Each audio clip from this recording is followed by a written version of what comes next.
Review మీద కమలాపురం రావడం జరిగింది.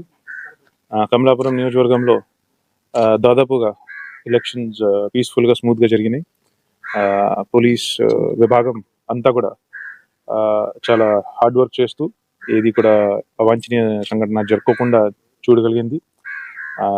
ఇంకా ఇప్పుడు కౌంటింగ్ రోజు ఇంకా కొద్దిగా డిస్టర్బెన్స్ జరిగే ఒక ఇంటెలిజెన్స్ ఇన్పుట్ ఉండే సందర్భంగా మనం దాని మీద కూడా ప్రత్యేకంగా ఒక ప్లాన్ పెట్టాము, బందోబస్తు ప్లాన్ చేశాము.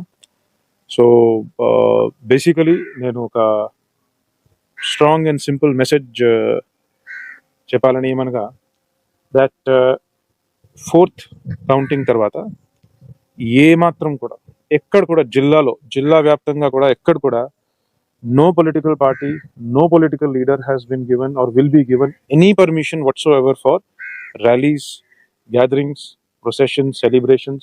ఇటువంటి పర్మిషన్స్ ఏమి ఉండదు.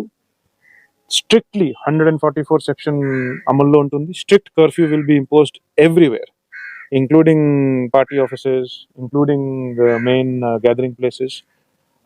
అదే క్రమంలో కొంతమంది మీద ఖచ్చితంగా మనం ఇప్పటి నుంచి ఐడెంటిఫై చేసి కొంతమంది మీద హౌస్ డిటెన్షన్స్, కొంతమంది మీద ఎక్స్టర్న్మెంట్స్ కూడా అవుతాయి. సో అందరూ కూడా పోలీస్ డిపార్ట్మెంట్ ఏదైతే ఇప్పుడు చట్టపరమైన పబ్లిక్ ఇంట్రెస్ట్లో ఏదైతే చర్యలు ఇప్పుడు మనం తీసుకుపోతున్నామో ఆ విషయంలో అందరూ కూడా మాకు వారి సహకారం అందించాలి అని నేను రిక్వెస్ట్ చేస్తున్నాను.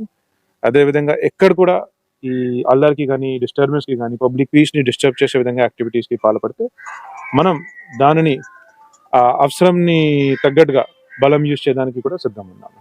Thank you.